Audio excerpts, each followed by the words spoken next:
somos casi una mesa para el Politburó del Partido Comunista Chino, voy a tratar de leer rápido, porque además veo que todos vamos a leer. Esto se llama el recuento de nuestro desconcierto. No dudaré en bautizar a nuestra era como la de la anticipación. Encuestas, sondeos, estudios de mercado, estrategias militares, todo abona a tratar de desentrañar eso que llamamos lo social, esa fe en que existe algo que nos contiene y que nos excluye a la vez. ¿Esto acaso se deba a que en la última década pasamos de ser una cultura que ha aumentado el ritmo de lo desechable y ha comenzado a consumir por adelantado los productos que todavía están siendo diseñados y que todavía no se compran con los ahorros que todavía no pedimos prestados? Sé que la idea de futuro ha desaparecido en lo que de colectivo tenía como relato a favor de la historia del mérito personal. Estamos a expensas de los que se sienten bien orgullosos de contar con el hombre más rico del mundo, la televisora más invasiva de América Latina o el sistema político de más de 70 años que hoy regresó, como si detentar un monopolio equivaliera a ganar un récord olímpico. Sin futuro colectivo, padecemos el despliegue de una nueva cultura dominante definida por cosas como la degradación de lo perdurable a favor de lo novedoso, el aumento de la velocidad con la que cambiamos de versiones de nosotros mismos, la conquista del tiempo vía su abolición en el llamado tiempo real, la repetición diaria de que vivimos en un estado de urgencia, la invención de los apegos afectivos como algo que se conecta o desconecta a voluntad, una ética que autoriza a tratar a las personas como bienes de consumo, un capitalismo que ya no acumula sino que desecha, la enunciación de una cosa anormal llamada crimen organizado que normaliza lo que antes llamábamos los pobres y la inseguridad. Me dice la compradora, lo bueno de tener pobres es que siempre piensan en el dinero.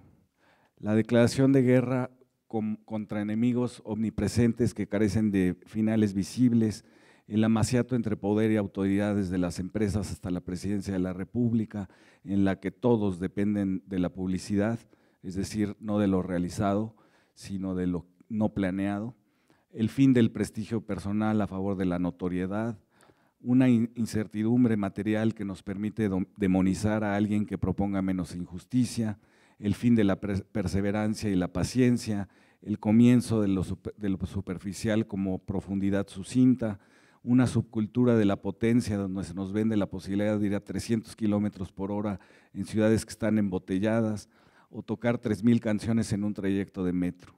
A eso ha llegado la cultura dominante, el futuro como potencia.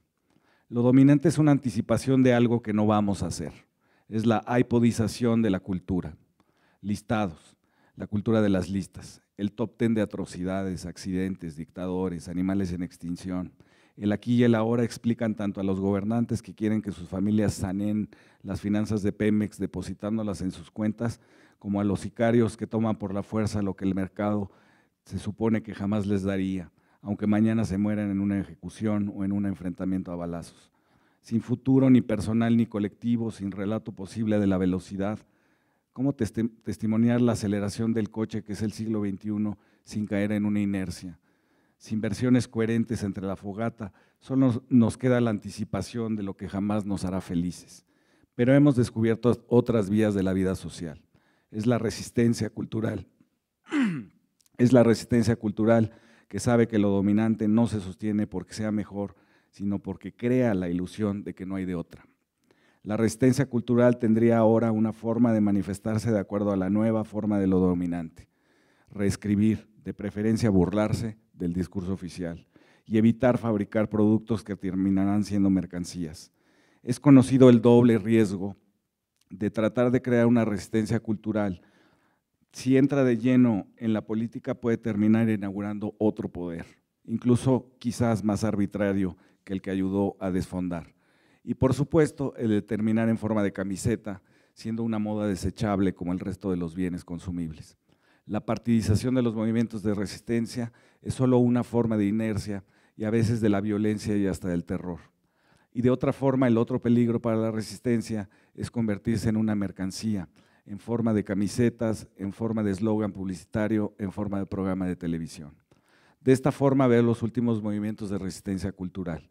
El zapatismo entró a la disputa por sus propias imágenes en los medios de comunicación a la mano.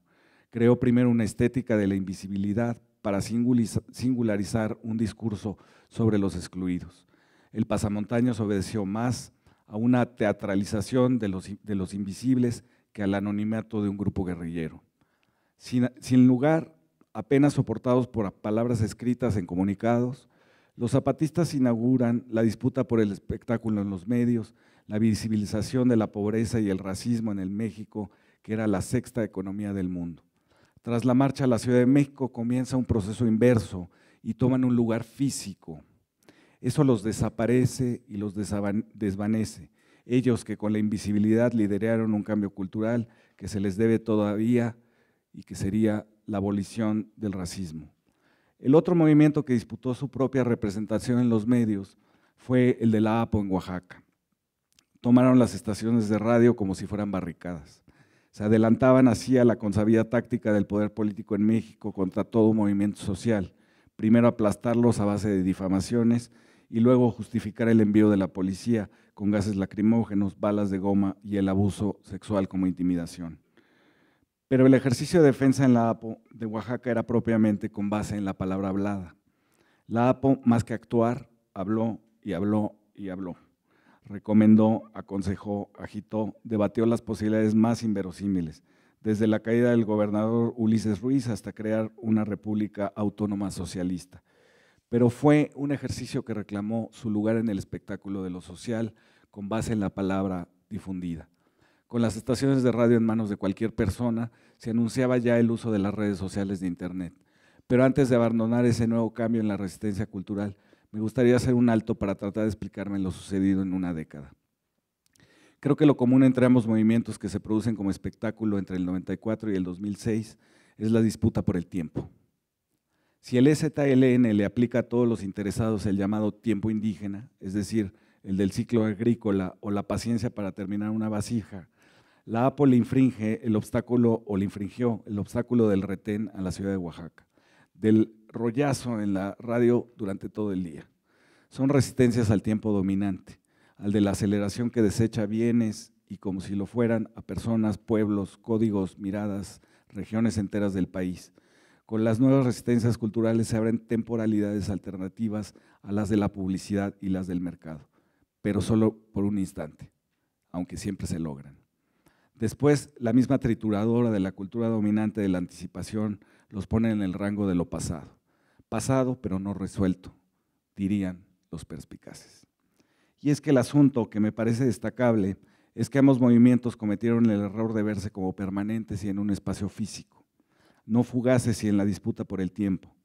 Si va a existir resistencia en el futuro, y lo hará, porque el racismo, el sexismo y la impunidad gozan de buena salud, deberá tomarse por un momento de libertad creativa y no como el inicio de una revolución, que ya sabemos terminan siempre en la reedición de lo que criticaron, que tiene una fecha de caducidad. Ante la cultura dominante de la anticipación, creo que lo más radical sería restaurar el presente. Se nos ha ido de las manos en la inundación de las contingencias. Ahora mismo la cultura dominante es incapaz de pensar un presente que no sea una encuesta o un futuro que no sea el de una catástrofe ambiental, genética, nuclear o de seguridad nacional. Bueno, y si pensamos que Peña, ¿cómo podría pensar Peña el presente? Yo creo que no podría. O una catástrofe anunciada por los mayas. Solo desde la resistencia cultural, desde pensar que sí hay otra cosa además de lo que se nos presenta como inevitable, podemos restaurar un presente que no sea el espectáculo dominante de una anticipación siempre fallida, insuficiente y frustrante. La aparición de un nuevo uso para la resistencia cultural de las redes sociales consolida las experiencias del zapatismo, del EZLN y de la APO de Oaxaca, pero trae consigo nuevas ideas. Las más notables son las que se brincan los dos peligros de siempre de los movimientos de resistencia: la institucionalización en mafia, grupúsculo o partido político y el empaquetamiento en mercancía, moda y publicidad. La política tradicional y el mercado siempre emparedan a la resistencia cultural. Por eso siempre la resistencia cultural es política, que no parece política, y publicidad que se presenta como difusión alternativa. La línea de riesgo de convertirse en una u otra siempre es débil y difícil de ubicar, pero la resistencia de las redes ha sido precisarla. Uno de los logros del movimiento Yo Soy 132 es que articuló un nuevo tipo de comunidad virtual en medio del naufragio de las comunidades geográficas, de vecindad, y la lleva de nuevo a la calle. Fue un movimiento como el de la Primavera Árabe, como los indignados de España, que discutió en las redes, pero se conoció en las calles. El mito de que el uso de la red en sí mismo era un aislamiento se rompió en el caso mexicano con la Ocupa de Televisa, una protesta convocada por redes sociales, textos, que termina en la calle con cuerpos que no cohabitan en la misma vecindad, salvo que la que les permite la red virtual. Yo Soy Solo 132 rompió otro mito de nuestros tramposos gobernantes neoliberales, que la privatización y la democracia van de la mano. Al escribir en las redes, la democracia actúa, nos hace colectivos, nos separa de lo privado, entendido como intimidad, secrecía y arreglo en lo oscurito. Uno de los cambios entre la era de las resistencias zapatistas y apónimas y la de los universitarios del Yo Soy 132 fue el medio, las redes, en sí mismo democrático, debatiente y alegador. Por eso no necesitaron ni de dirigentes, ni de caudillos, ni de voceros. Llegaban a sus concentraciones de cientos de miles y nadie hablaba en nombre de ellos. Lo dicho se quedaba en la red, pero también la resistencia pudo brincar el riesgo de convertirse en camiseta. Cualquiera puede reivindicarse como parte de esa indignación al estilo de una marca de ropa, pero con un contenido radial de protesta, de no aceptar lo que se nos plantea. Hoy, bajo el nombre de Yo Soy 132, lo que queda, caben todos los que piensan que lo social no debe ser una exclusión, sino una forma de creatividad cultural. Caben todos los que piensan que democracia y privatización están opuestas. Colectivos contra corporaciones es el nuevo videojuego de lo social. Siempre he pensado que la felicidad es una forma de la modestia. Frágil ante el dolor y el tedio, se esconde en pequeños momentos en los que sentimos que el mundo existe y que somos parte de él. Ser feliz no es una teoría, es una experiencia. Hasta aquí se trata de una felicidad personal que podría existir como una sensación de bienestar, tranquilidad, con cierta predisposición al goce o bien, como quería Bertrand Russell, de abrirnos al exterior y con expectativas, las famosas mariposas en el estómago. Es, como escribió Camus, una lucha contra el miedo. Como el miedo, la felicidad tiene una dimensión política. Estoy convencido de que existe una felicidad de izquierda y no una de derecha. El partido único y la derecha que le siguió en el poder enfatizaron siempre el fatalismo, la resignación ante lo que ellos planteaban como necesidad y como lo inevitable. Las crisis se inventaron para justificar los medios que las resuelven. Ambos tonos de la derecha compartieron una idea del éxito individual que abarca por igual a empresarios y al crimen organizado. La felicidad está en los bienes materiales, hoy, aunque me maten o me encarcelen mañana. La idea del éxito de la derecha es tomar por la fuerza lo más que se pueda, como se pueda, en cuanto se pueda. Ser capaz de, en vez de estar autorizado a.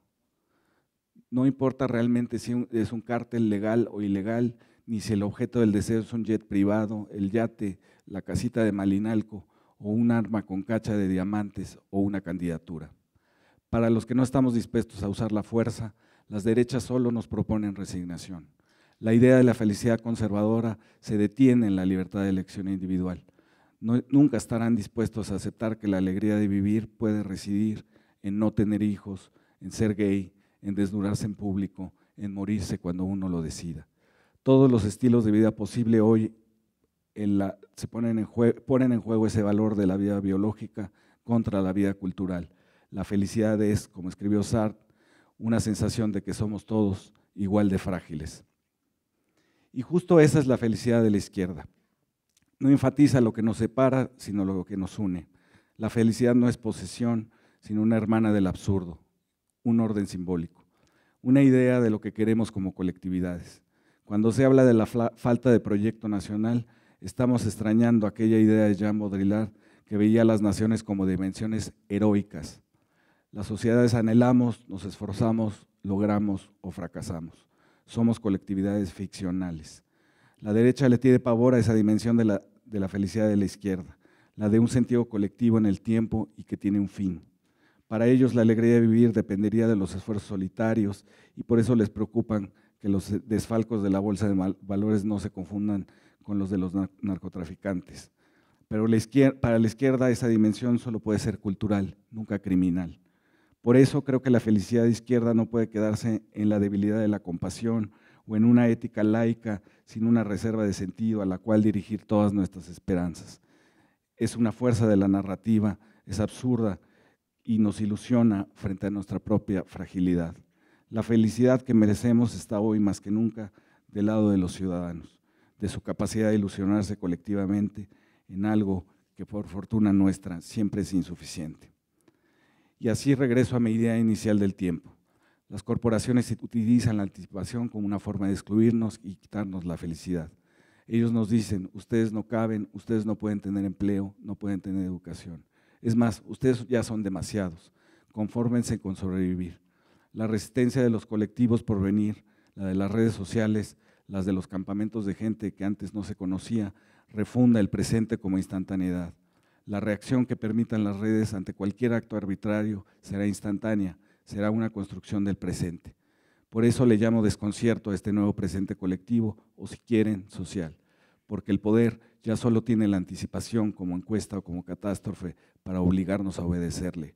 Nosotros, en cambio, tenemos lo instantáneo como ficción, lenguaje y la posibilidad eventual de encontrarnos algún día cara a cara y reírnos. Muchas gracias.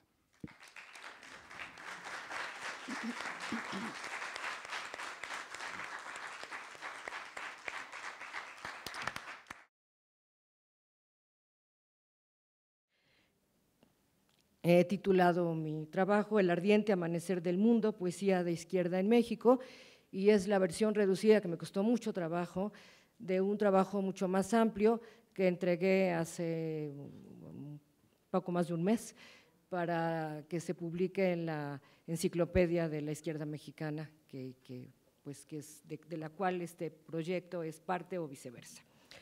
Está dividido en partes. 1. Vista a lo largo de sus 2 siglos, podemos afirmar que, con excepción del modernismo y el decadentismo, productos de la sociedad porfiriana de fines del siglo XIX, la poesía mexicana ha estado atenta de modo muy especial a aquel llamado de Carlos Marx, incluido en sus tesis sobre Ludwig Feuerbach, en el que pedía a los filósofos cambiar el mundo en vez de solo interpretarlo. Atentos a las tensiones de una vida política particularmente convulsa, muchos poetas hicieron suya esta consigna y la entendieron como un llamado a la acción desde su arte, un llamado a incidir de manera directa en el campo social mediante la crítica al modelo capitalista, la denuncia de la injusticia y la inequitativa repartición de la riqueza, hacer la voz de los marginales, obreros, campesinos, indígenas y pobres que durante siglos habían sido sojuzgados. En esta vena combativa se mueve la escritora mexiquense Laura Méndez de Cuenca, profesora de la Escuela de Artes y Oficios para Mujeres de la Ciudad de México y más tarde directora de varias escuelas primarias para niñas durante el Porfiriato. Dedicó parte muy importante de su vida a trabajar por la educación de la mujer. Luchó contra las teorías pedagógicas que estaban a favor de la ignorancia femenina y afirmaban que el peligro más grande que corría una mujer al estudiar era saber demasiado, ya que la erudición la conduciría a la neurosis y a la soledad. Si las poetas anteriores a ella escribieron desde su sagrado hogar, iluminadas por una maternidad que les daba sentido y las realizaba socialmente y frente a Dios, Laura Méndez de Cuenca asumirá su compromiso revolucionario con una poesía de abierta y decidida afiliación proselitista, ya sea al defender a los campesinos mexicanos en rebeldía contra el amo y la tienda de raya, ya al describir la tragedia de los esclavos negros, solidarizándose con su dolor y enlazándose con su recién ganada libertad. Sus poemas sociales enriquecieron el cauce de nuestra poesía con este género que desde Europa refrescaba la antigua fuente de la poesía épica, cambiando al héroe noble por el miserable, al príncipe por el mendigo. Dentro de esta misma línea se encuentra también el poeta, novelista, dramaturgo, biógrafo y traductor veracruzano Rafael de Zayas y Enríquez, quien perteneció a una familia en la que la vida política se unió por sangre con la vocación artística. Su padre y su hijo, como él, sufrirían largos periodos de exilio debido a sus ideas políticas, e incluso este último, Màrius de Zayas, moriría apátrida en España en 1961.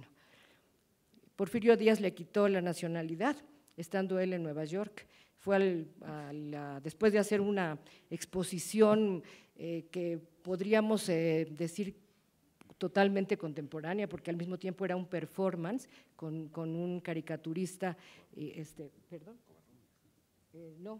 era un caricaturista norteamericano, y él hicieron en una iglesia de Queens un evento antiporfirista, y días después fue a renovar su pasaporte mexicano y le dijeron que él no era mexicano, que lo desconocían.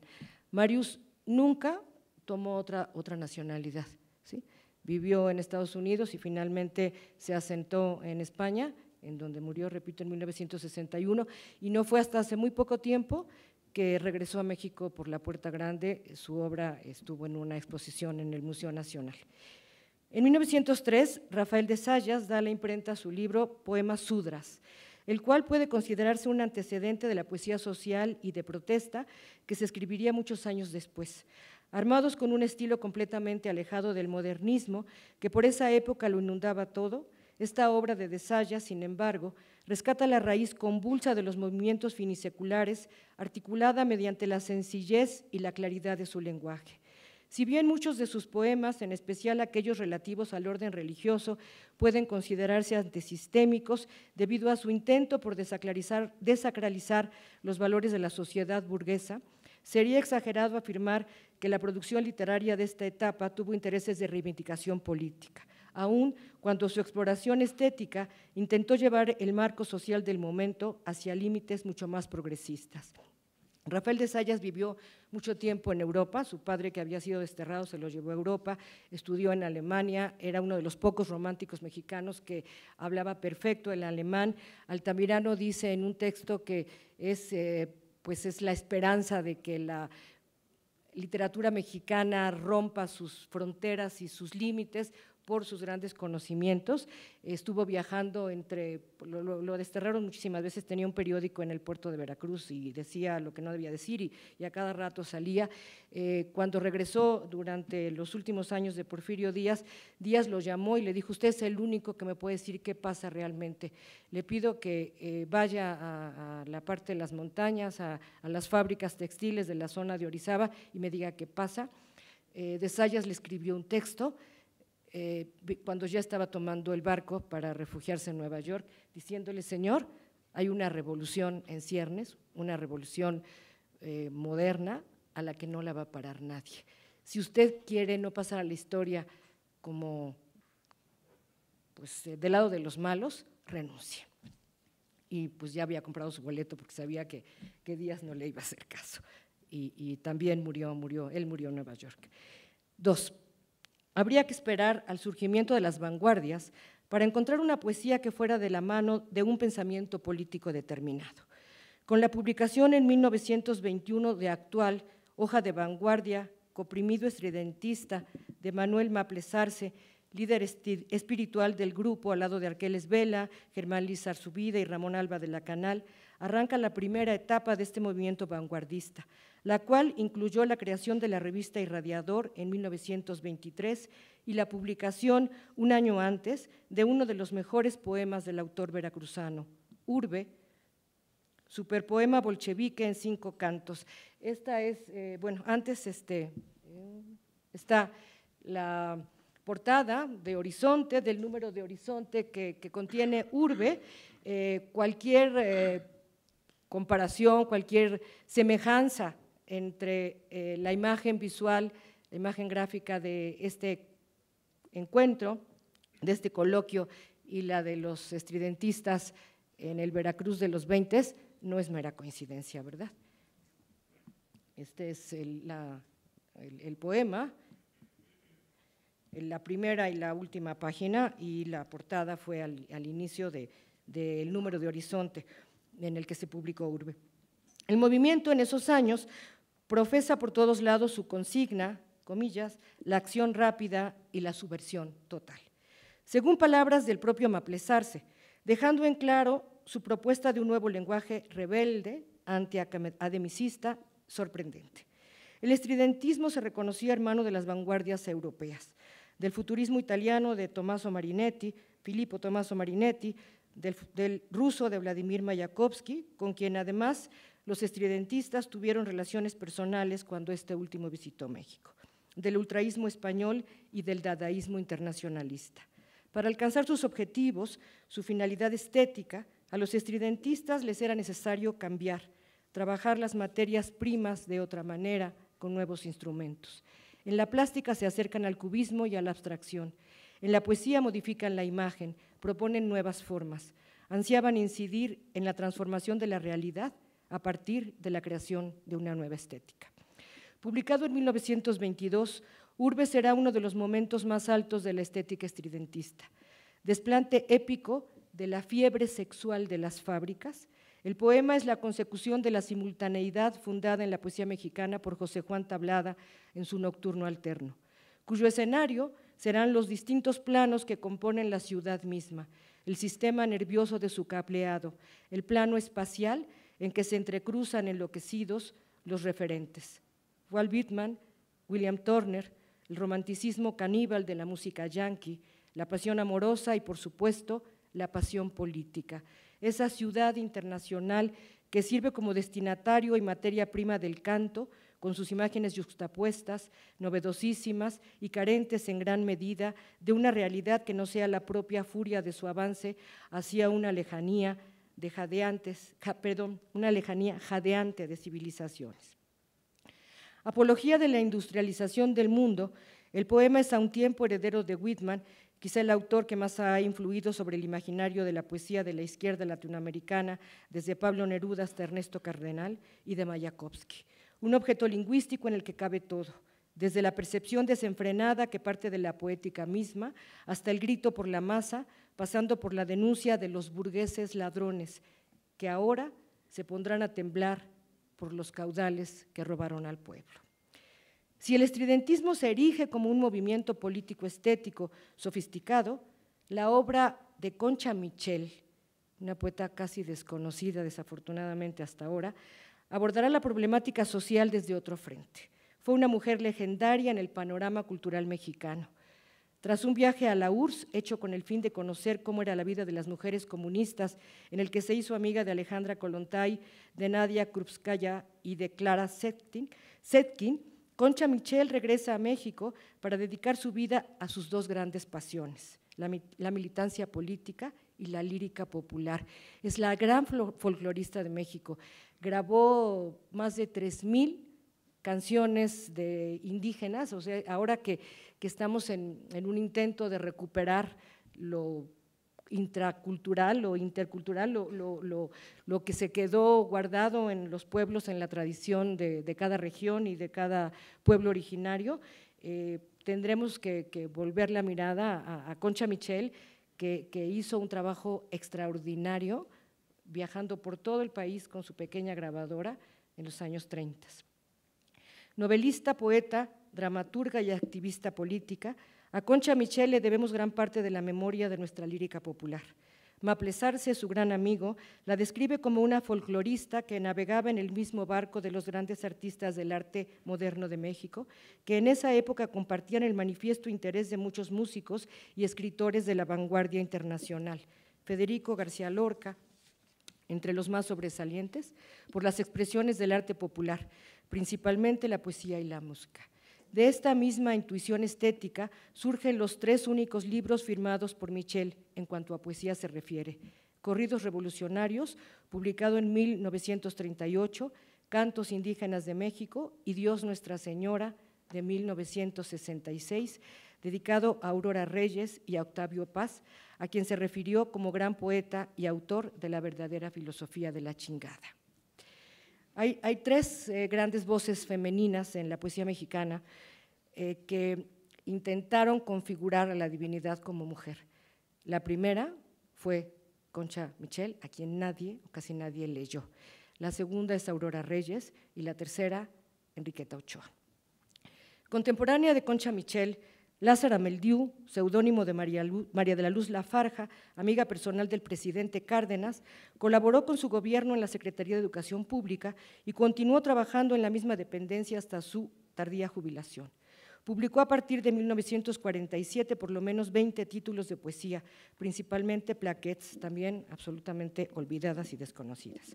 Su obra puede dividirse en dos grandes vertientes, la de tema social y tono militante, y la dedicada a los niños, que como mujer entregada a la educación, como Laura Méndez, eran su preocupación principal. Poeta que alterna el tema de la maternidad con el del coraje femenino, en su obra la forma poética de la canción y el verso libre se intercalan sin abandonar la rima, encontrando en este estilo el vehículo más claro y eficaz para exaltar en un tono simple pero efusivo los valores de la soldadera, por poner un solo ejemplo. 3. Tendrá que llegar la Guerra Civil Española y con ella una nueva generación de poetas mexicanos, aquellos nacidos después de la Revolución, para que la poesía de izquierda se abra a nuevos caminos. Entre sus influencias literarias se encuentran las renovaciones de la generación del 27 y de la nueva poesía francesa y anglosajona. A este nuevo grupo de escritores pertenecerán dos enormes voces, Octavio Paz y Efraín Huerta, y una voz poética casi desconocida, la de José Revueltas. Paz pertenece, quiérase o no, a la Revolución, a su proceso vivo y grandioso, escribió el comunista Enrique Ramírez y Ramírez a finales de la década de los años 30. El autor de Libertad bajo palabra había publicado entonces 3 libros, 2 de los cuales estaban ya marcados por su primera militancia política, No pasarán, 1936, y Raíz del hombre, 1937. Libros que le otorgaron fama entre los círculos intelectuales y sirvieron como presentación del joven Paz ante el núcleo de escritores tanto de la generación anterior que militaban en la Liga de Escritores y Artistas Revolucionarios, como de sus estrictos contemporáneos, entre los que se encontraban Octavio Novaro, Alberto Quintero Álvarez y Rafael Solana. Este último afirmará: No pasarán es un poema magnífico. Por primera vez en la historia contemporánea, un poeta ha logrado hacer un poema revolucionario con tendencias de propaganda sin dejar de ser poeta. Leído casi 80 años después, la afirmación de Solana es aún vigente. Más que un simple poema de denuncia, No pasarán conserva toda su fuerza, porque el dolor que recorre sus páginas, la palpitante angustia que las envuelve hasta estallar en grito, está hecho de la misma sustancia que dimana de España, aparta de mí este cáliz, el gran libro de César Vallejo sobre la Guerra Civil Española. Para Octavio Paz, al igual que para Vallejo, la historia, con mayúscula, nada tiene que ver con el materialismo, sino con el íntimo trepidar de la sangre, cuya fractura es casi una mella del cuerpo, un trauma en el sentido físico de la palabra. Ambos poetas entienden la tragedia como la entendieron los griegos, la falla de un destino personal que incluye la vida de todos los hombres. La vida de Efraín Huerta, el cocodrilo, será otra de las grandes cumbres de la poesía comprometida. Si hay un poeta que vuelca sobre su poesía el ánimo y el espíritu revolucionario de la época, ese es Huerta. En su comunión con la vanguardia surrealista es posible aclarar cómo el arte y la ideología política creaban un puente a favor de dos ideales, poesía y revolución, esperanza y futuro. Efraín Huerta toma de la vanguardia surrealista el gusto por las imágenes posibles solo en la realidad que la imaginación crea, sin renunciar al carácter simbólico que la lectura profunda de los poemas escritos por la generación del 27 diera a su poética. Será con esta asimilación estética que en el 44 el escritor guanajuatense publique su poemario Los hombres del alba. Hecho de asonancias, el lenguaje poético de José Revueltas, el intelectual de izquierda más importante de México, es una máquina salvaje y contundente en el que la frase larga, maníaca, basta con recordar el inicio magnífico de Lapando, sabe hacer malabares con un orden no carente de encono. Todos los ojos, incluso los suyos, puestos en su obra narrativa, han ocasionado, por desgracia, un olvido de su poesía. Publicada post-mortem por la editorial Anfión, su plaquette Poemas, en una edición de apenas 200 ejemplares que se regaló por Andrea Revueltas y Philippe Cheron, carece de pie de imprenta y es una recopilación brevísima de la producción poética del autor de Los días terrenales. Escritos en el contexto de los movimientos políticos que agitaron al país durante los años 30, 50 y 70, estos poemas representan por su tono la fibra más íntima de quien fuera, sin lugar a dudas, el escritor mexicano más combatiente, la prueba de un dolor vital que fue siempre desesperado y ajeno a toda resignación. La poesía de Revueltas no es una poesía militante, es una poesía íntima, pero la incluyo en esta revisión de la poesía de izquierda porque sí hay un escritor de izquierda, este es José. Un capítulo aparte en la historia de la poesía de izquierda merecería la figura y la obra de Enrique González Rojo Artur, heredero espiritual de Revueltas. Este polígrafo pertenece a una generación que unió las premisas comunistas con el existencialismo sartreano. Escrito que une, bueno, Revueltas unió y González Rojo siguiéndolo une. Escrito en 1979, su poema Aquí con mis hermanos, en el que por cierto transitan Vallejo y Revueltas, es una muestra de su obra de madurez, un repaso de la debacle política mexicana durante el siglo XX, enmarcada por la propia vida del escritor y por un estilo áspero y directo que permite al poema concebirse a sí mismo como el testimonio, para nada lírico, de una absoluta descomposición. La lista de poetas y poemas que se adhieren a esta breve enumeración va de la abierta beligerancia militante a la modestia de una existencia civil que constantemente lucha contra todo tipo de desgaste histórico, físico, social.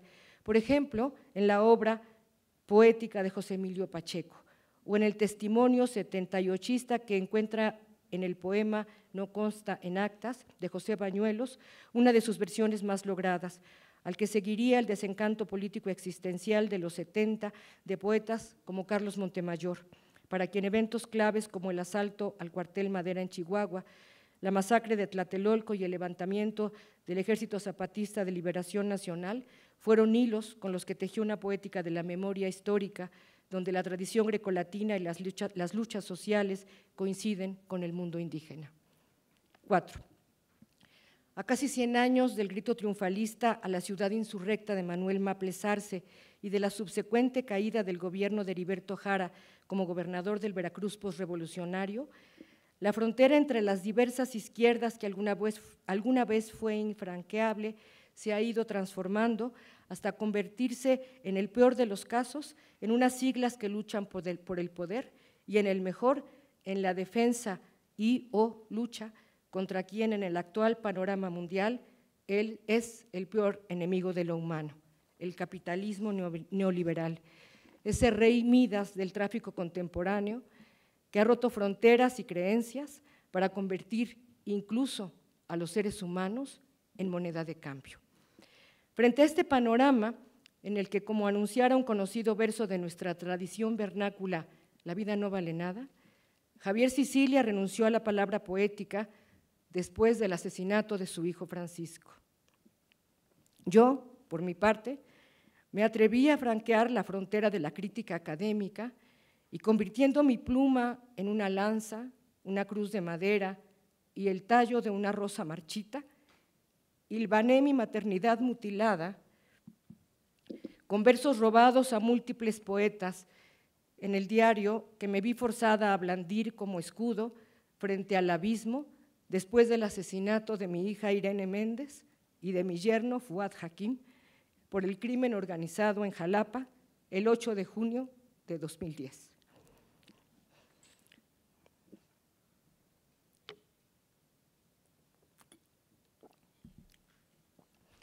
Los cientos de cadáveres flotando en las costas libias del Mediterráneo, los encontrados en un camión repartidor de mercancías de la campiña austriaca o del istmo de Tehuantepec, son imágenes extremas de esa realidad global.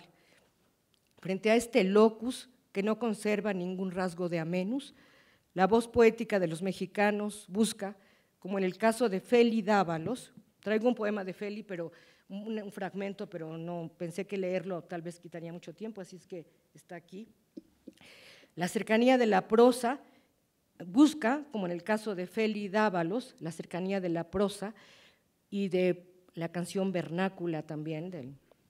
Y en el de Mardonio Carballo, Ahorita regreso a Feli porque el de Mardonio no lo van a poder leer porque está en náhuatl, bueno, al menos que haya aquí algún hablante de náhuatl, ¿verdad? Y en el de Mardonio Carballo recupera la fuerza de la tradición multicultural de las lenguas de nuestros pueblos originarios.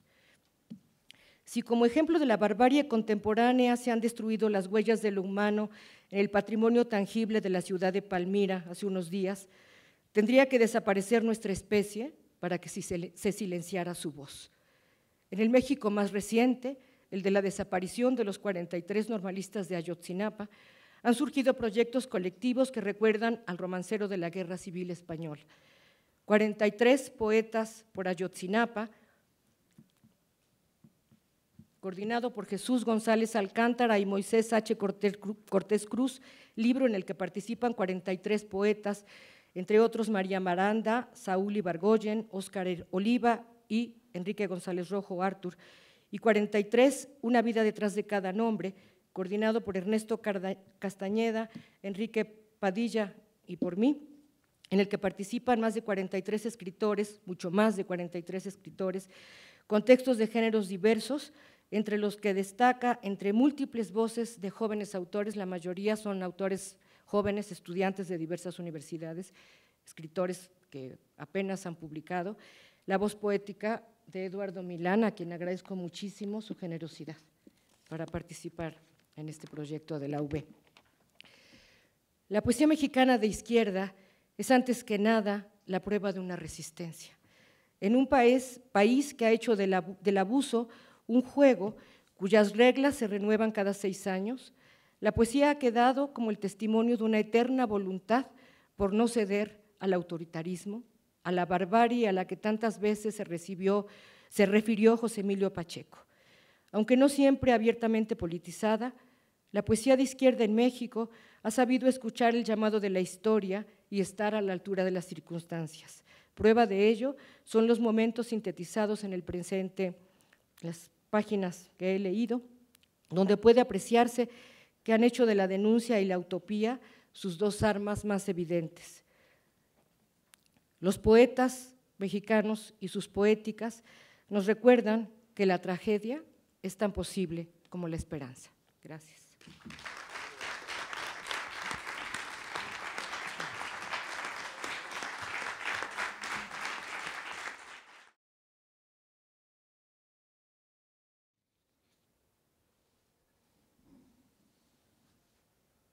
¿Qué tiempos son estos en que una conversación sobre árboles parece un crimen? Se preguntaba Bertolt Brecht. Son tiempos de horror, pero no de horror a luz cerrada, sino abierta y por la cara. Tiempos de exclusión, de necropolítica, de eliminación de seres humanos, de sometimiento, de saqueo de la seguridad que los seres humanos tenían hace menos de medio siglo, y tiempos también de rebeldía y resistencia. Pero la mano que articula esos horrores se llama capital, y el método del capital es el de la acumulación por despojo, según David Harvey, y más allá de la derecha se llama capital, y este capital se traduce muy concretamente en corporaciones integradas por seres humanos autosituados más allá del bien y del mal, de modo que todo lo que inventamos como reglas de un contrato social no los toca. Esta realidad vale para todos y sobre todo para las dos ubicaciones opuestas en la Asamblea de la Revolución Francesa, izquierda y derecha. Entiendo por literatura y por poesía que me interesan a aquellas que disienten, a las que se sostienen en gran parte del siglo XX en esta frase de Roland Barthes: La burguesía lo tolera todo, menos que le alteren la sintaxis. La frase es notablemente eficaz. Golpea el dominio del orden del mundo en su estabilidad, porque la sintaxis es precisamente donde el mundo se soporta.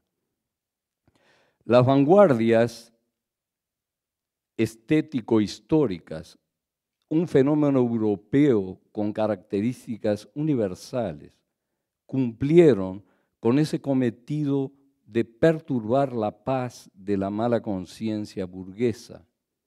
El repertorio de las vanguardias es todavía hoy difícil de tragar, no porque haya permanecido intacto.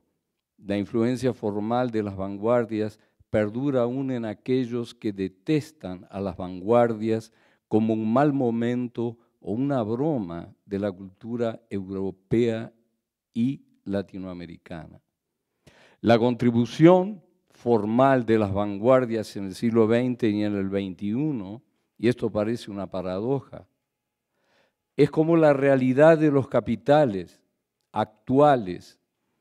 No se sabe bien cuáles son los limpios, cuáles los lavados y cuáles los sucios. Sergio Raúl Arroyo está preparando una exposición de la vanguardia soviética con Jorge Juanes que va a simbrar al receptor mexicano. Ante la soviética estamos en presencia de una vanguardia constructiva, pero ese constructivismo está generado en el seno de una revolución que empezaba en 1917 y terminaría desintegrada y reintegrada como parte importante en el capitalismo financiero generalizado de hoy. Esta vanguardia es proyectiva y ni siquiera se presenta como una alternativa a otras manifestaciones artísticas. Ese arte es el arte del futuro, según aquel proyecto.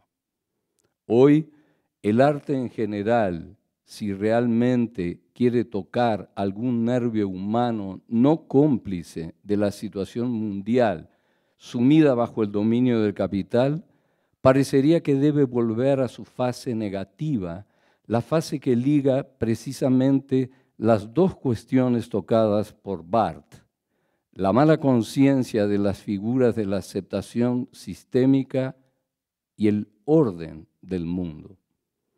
Pero debe tocarlas en la obra o en la antiobra, ahí, en la forma.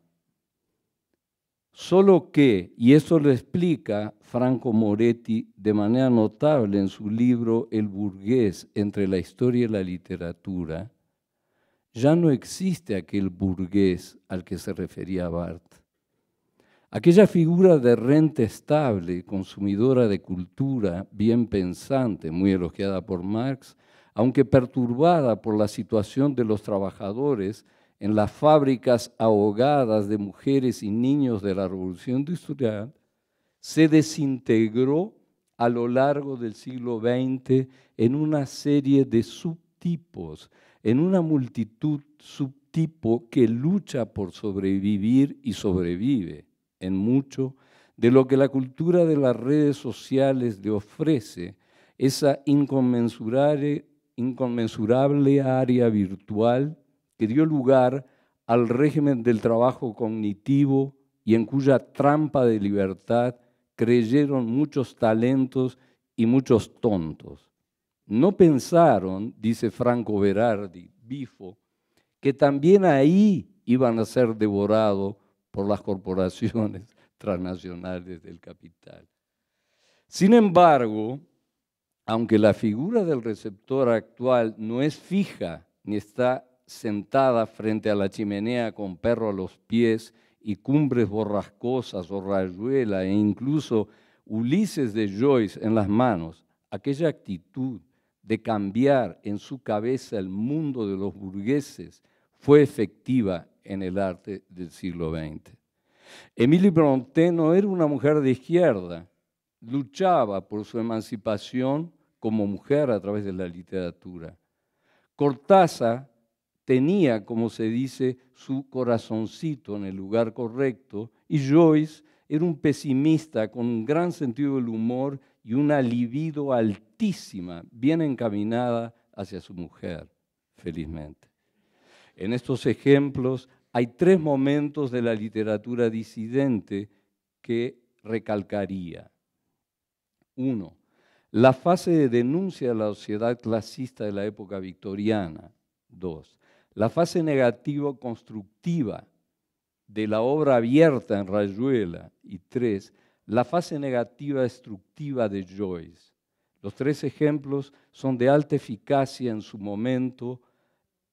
El 1847 de Émile Brontë, a un año de morir y a un año de la publicación de Las Flores del Mal de Charles Baudelaire y del Manifiesto Comunista de Marx y Engels, los 3 acontecimientos de 1848. Entre la década de los 60 del siglo pasado de Cortázar en el sur de América Latina y aquel 1922 en la Europa que se reponía de la brutal Primera Guerra Mundial. En México es la época de contemporáneos, la de esos primeros años del siglo XX que querían cambiar el mundo. Un movimiento que se consideró en algunos de sus exponentes, como Villaurrutia u Owen, resonancia de algo que estaba a caballo entre lo nuevo como valor que ordena un tipo de arte de consigna básica en la no repetición, sino en la búsqueda continua de nuevas formas y el no perder de vista la tradición. Esa conjunción de 2 polos opuestos en tensión es lo que define la modernidad, según Baudelaire, pero no a la vanguardia. La vanguardia es la asunción de un solo polo, es una toma de partido, una definición, cosa que no está nunca de más reiterar en la cultura mexicana. La búsqueda de lo nuevo por sí mismo no significa ningún disenso, menos la obediencia a la tradición.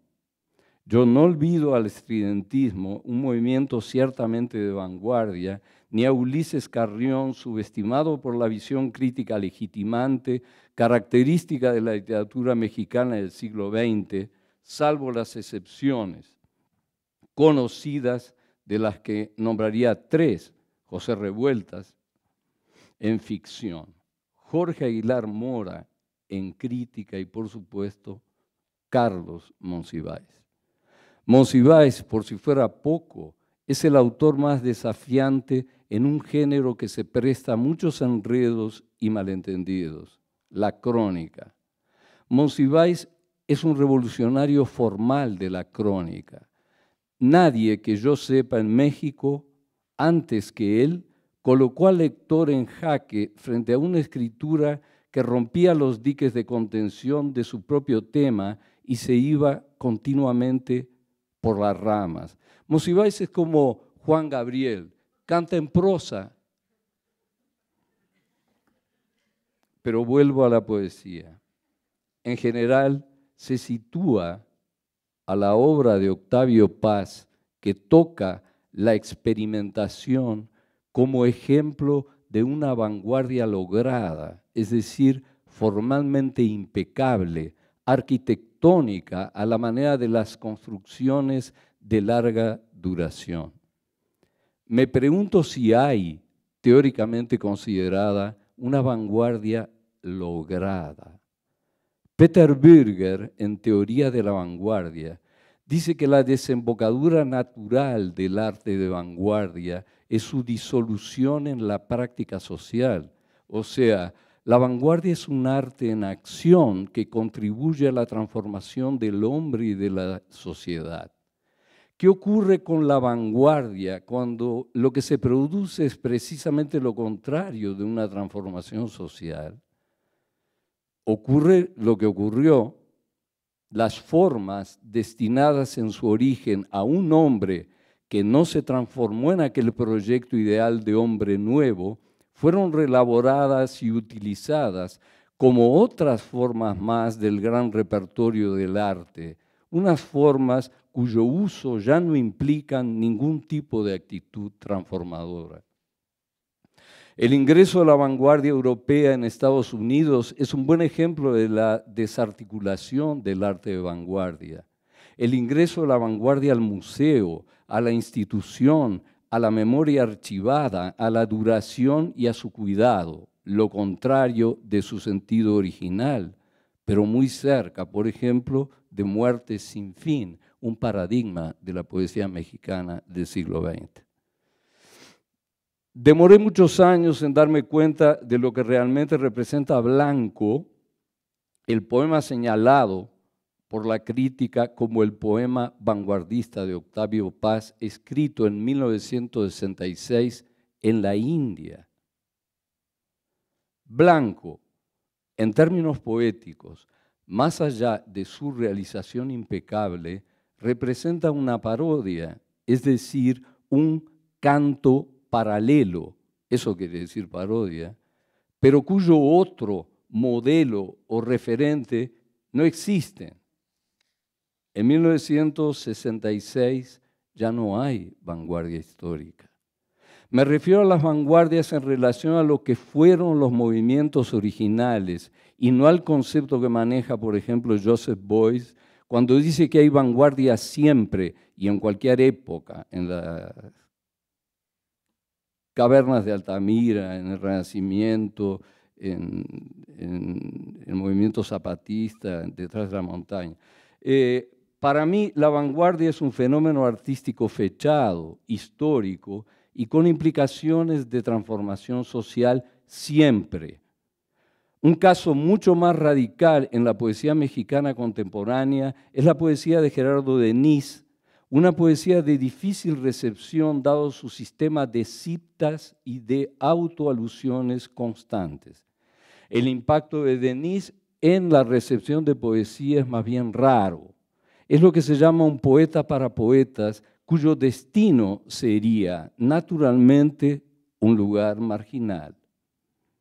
Denis no cede ante el lector, no negocia con la comunicación, ese fetiche que en poesía no significa específicamente nada, pero es de gran importancia, como ustedes saben, en el mundo actual, donde todo lo que realmente se considera valioso comunica.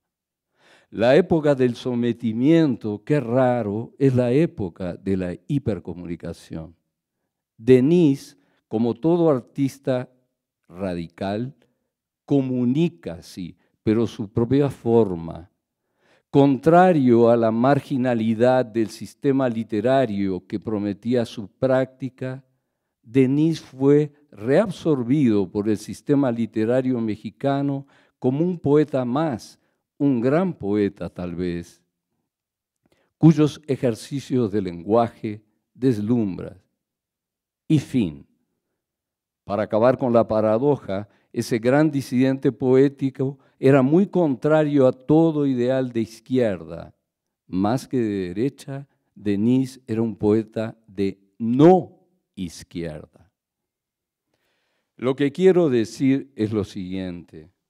No hay izquierda literaria en la actualidad que cumpla con los designios de subvertir el orden de la conciencia implicada en la recepción de un arte radical. No hay una izquierda literaria propositiva que tenga la conciencia clara de que, como dice José Ignacio Padilla, el terreno en disputa es el lenguaje. Los primeros comunicados de la selva lacandona fueron un ejemplo claro de una literatura de la modificación y de la transformación, porque la transformación estaba en esa escritura de los primeros comunicados. Marcos usa en esa escritura de manera insistente la noción de un metatexto que se abre en forma continua. No solo Eduardo Galeano está ahí, hay mucho más de Jacques Derrida, mucho más de Joan Guimarães Rosa, mucho más de Juan Rulfo, es decir, su escritura no estaba destinada como únicamente vehículo de la transmisión de mensajes, sino también al rescate de las palabras de un sistema verbal corrupto que, movido por un doble discurso, las palabras no tienen ahí ninguna importancia, a través de las cuales Marcos rescataba la palabra, escrita así, con mayúscula, de su uso meramente instrumental. Marcos llevaba a cabo esa estrategia lingüística precisamente ahí, en los comunicados que tradicionalmente se transmiten en lenguaje transparente, de fácil y rápida lectura. La densidad lírica de esa escritura marquista nunca volvió a repetirse. La izquierda usó y abusó del lenguaje instrumentalizado en su necesidad de escribir el cambio en la llamada poesía comprometida de los años 60, 70 del siglo de América Latina, salvo excepciones, como la de Ernesto Cardenal, que mencionó la amiga Esther. Pero hoy poco de aquello se sostiene. Parece un homenaje a la acción que transcurría fuera de la escritura, a la cual la escritura se sometía en base a ejercicios de chantaje sentimental o de fidelidad transparente a los hechos.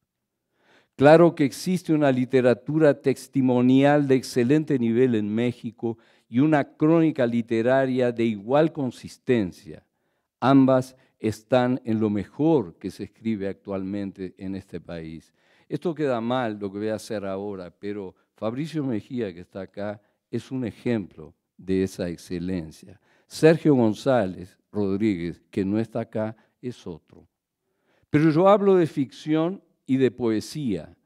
Tanto la ficción y la poesía deben, me parece a mí, dar la lucha con el lenguaje para descodificarse como lenguajes desobedientes.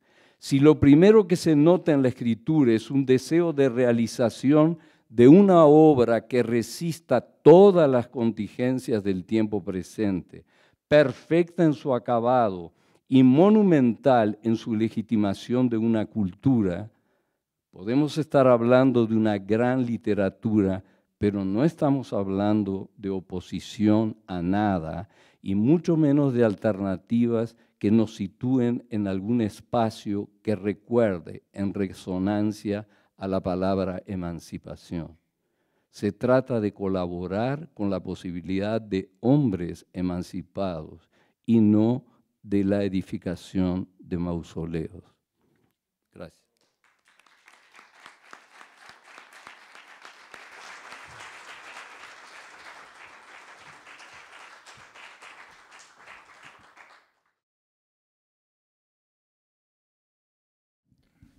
Bueno, de acuerdo a lo que acaba de leer Eduardo, lo mío va a quedar una especie de nota al pie de lo que acaba de decir. Por todas partes, una exigencia solitaria, colaborar. La caída del muro significó la constatación de un fracaso, el de la experiencia comunista, pero representó también, a pesar de los aplausos de historiadores e intelectuales integrados, el inicio de una etapa oscura cuyo perfil se ha vuelto nítido. Ese comienzo, paradójicamente, ha sido caracterizado como un final. En principio de la historia, pero no solamente. Se han oficiado ya los funerales de las ideologías, de la vanguardia, del arte, de las utopías. Lo que comenzó entonces, lo que tenemos ahora, a pesar de revueltas que hablan de un profundo malestar, es la expansión a escala planetaria de un sistema al que sus propagandistas llaman convenientemente democracia. Se nos urge, insisto, a colaborar, que toda búsqueda esté encaminada a legitimar los esfuerzos integradores, la era de las libertades, que todo ejercicio de escritura abrace la transparencia, apueste por la accesibilidad. La petición, en última instancia, es una: abandonar el orden simbólico. En 1979, en un cuaderno de notas, Juan José Saer planteó una definición del realismo que no por irónica deja de ser exacta. Procedimiento que encarna las funciones pragmáticas generalmente atribuidas a la prosa. Hasta ahí Saer. Pensemos, si no, en la palabra prosaico, que de significar sin más lo relativo a la prosa, pasó a convertirse en el lenguaje cotidiano en sinónimo de vulgar. Así las cosas, solo a los poetas les es concedido, siempre y cuando utilicen el verso, el uso no pragmático y por lo tanto no realista de la lengua. ¿Qué alternativas quedan entonces para el narrador, que cuando menos desde Cervantes ha tenido a la prosa como vehículo expresivo?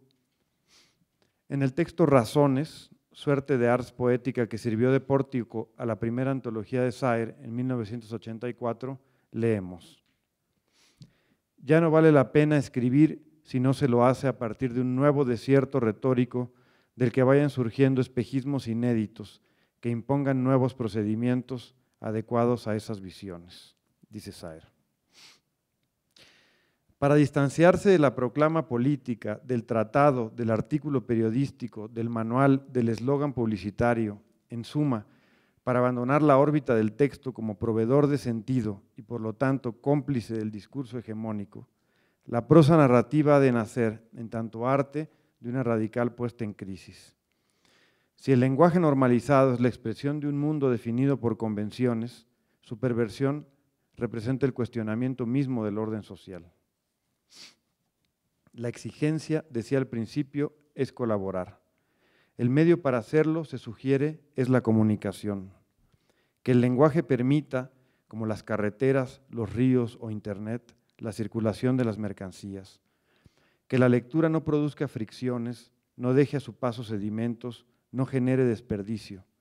Que la prosa opere como zona de tránsito para permitir al lector reanudar inmediatamente sus actividades productivas. Durante su exilio estadounidense en los años 40, Bertolt Brecht anotó en sus diarios que había detectado en el inglés de los Estados Unidos una nueva acepción del verbo vender, persuadir.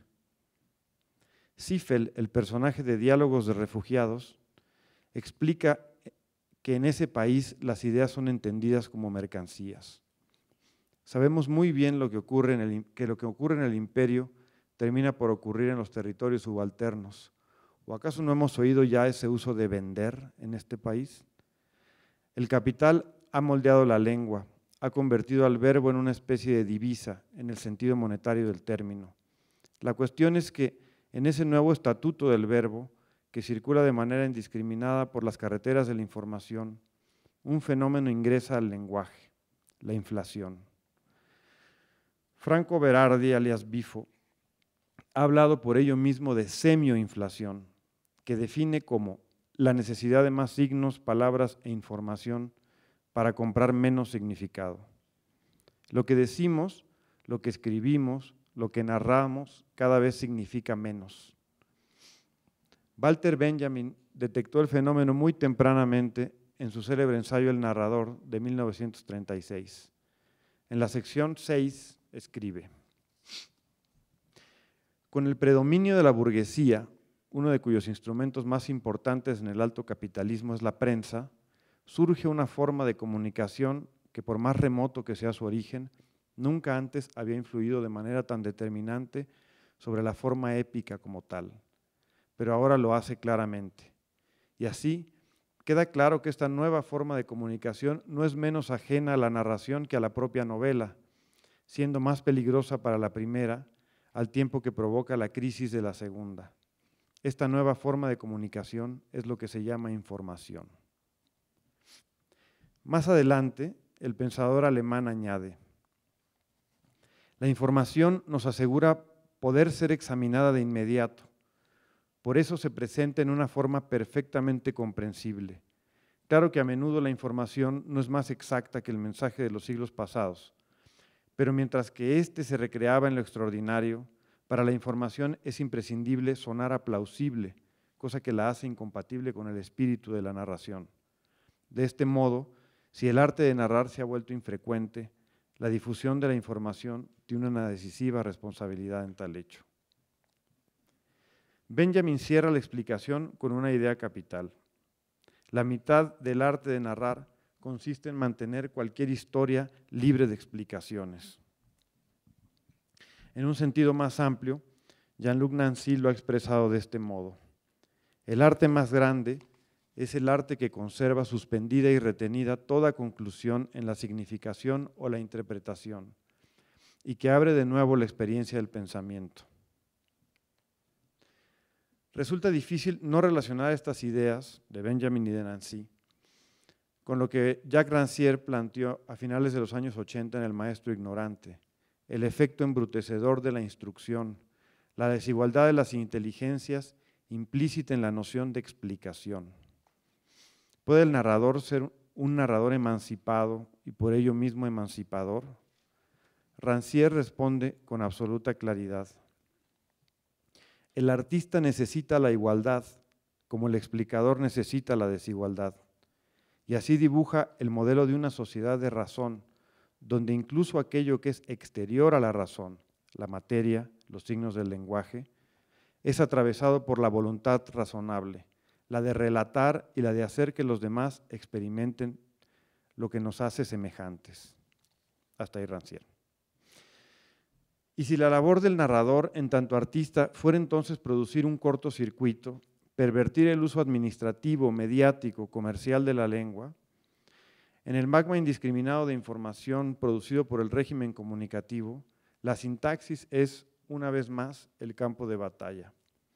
Si existe una política de la escritura, una política que pueda asociarse a lo que históricamente hemos llamado izquierda, esta no consiste en producir vehículos verbales para discursos específicos, artefactos explicativos que revelen verdades. No. La escritura, entendida como práctica crítica, aspira al disenso, a abrir grietas que frenen la circulación de la información, a producir texturas que produzcan fricción. Puede fundarse entonces, como escribe Rancière, otro tipo de pacto con el lector.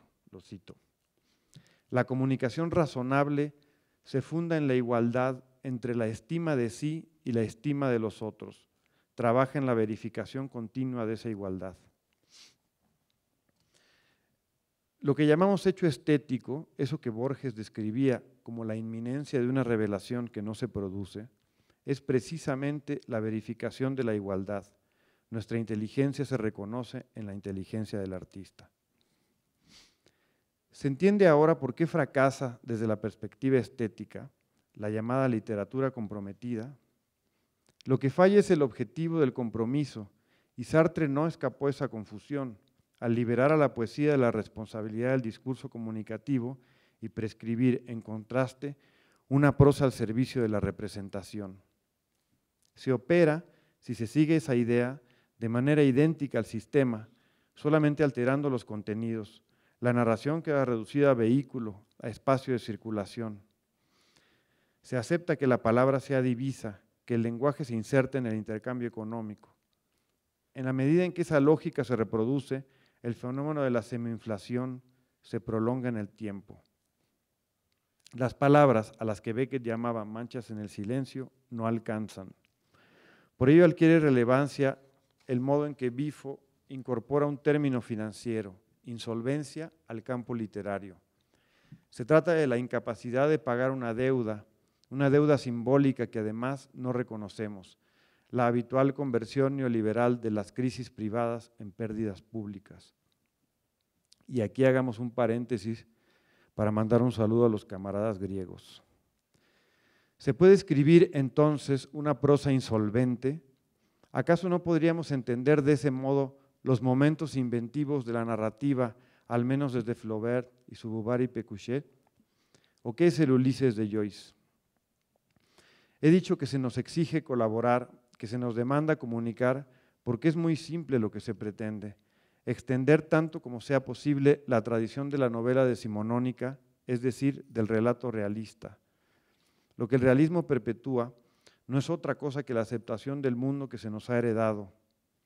La orientación política del autor es aquí irrelevante.